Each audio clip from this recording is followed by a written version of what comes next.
Acompáñame a buscar la siguiente cita bíblica en Lucas capítulo 1, versículo 18 al 20. Dice así: Zacarías preguntó al ángel: ¿En qué conoceré esto? Porque yo soy viejo y mi mujer es de edad avanzada. Respondiendo el ángel le dijo: Yo soy Gabriel, que estoy delante de Dios y he sido enviado a hablarte y a darte estas buenas nuevas. Ahora, por cuanto no creíste mis palabras, quedarás mudo y no podrás hablar hasta el día en que esto suceda. Me encontraba terminando el primer servicio social de la universidad cuando de repente me empecé a quedar un tanto ronca y de una disfonía pasé a una afonía, es decir, me quedé totalmente sin voz. De repente, de ser una conversadora activa, me convertí en la muda de mi casa, de la escuela e incluso de la iglesia. Pasaron múltiples preguntas por mi cabeza, pero la más frecuente era: ¿qué serían de mis sueños? Una comunicóloga que no hablaba, un amante de la música que no podía cantar, una conversadora activa que no podía platicar, entre otras tantas cosas más. La tensión aumentó cuando al asistir con médicos y tomar diferentes medicamentos no había resultado alguno. Me convertí en una tremenda incógnita.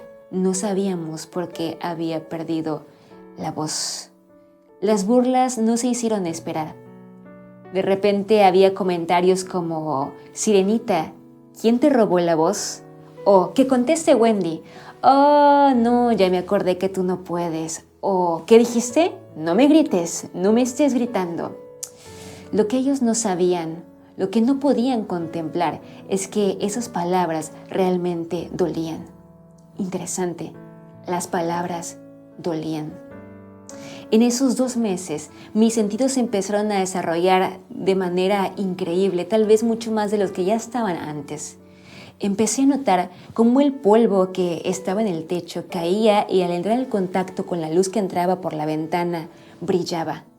También que se mencionaba muchas veces mi nombre en mi casa y descubrí cuánto detestaba el ruido de la televisión.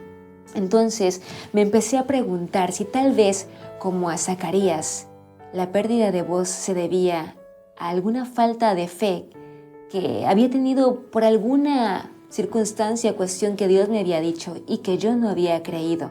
Pero fue allí, en el silencio, donde empecé a escuchar la voz de Dios, donde empecé a escuchar realmente lo que Él me quería decir y empecé a notarlo aún en los pequeños detalles, en los más mínimos detalles.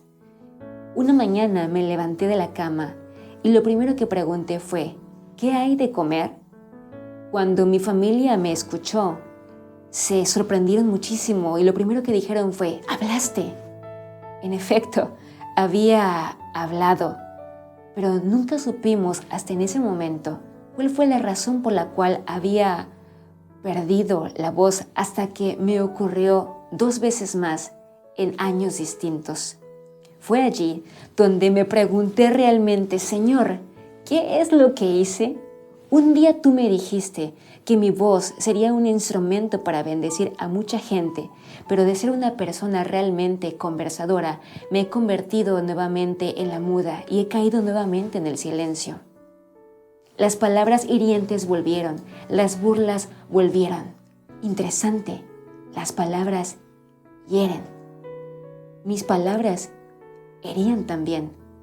Fue allí donde me di cuenta que el instrumento, que la herramienta que Dios quería utilizar, en vez de edificar, estaba siendo utilizada para destruir. ¿Cómo iba a utilizarme si no estaba actuando de la manera adecuada? Fue allí donde también descubrí realmente las palabras o el sentido de las palabras de un compositor adventista que me gusta mucho. Tuve que desaprender para aprender a hablar de amor. Fue en el silencio donde más escuché la voz de Dios. Fue en el silencio donde más aprendí a conocer a Dios, por medio de su palabra, por medio de la música, por medio de personas, entre otras muchas cosas más. Fue en el silencio donde aprendí a hablar de amor.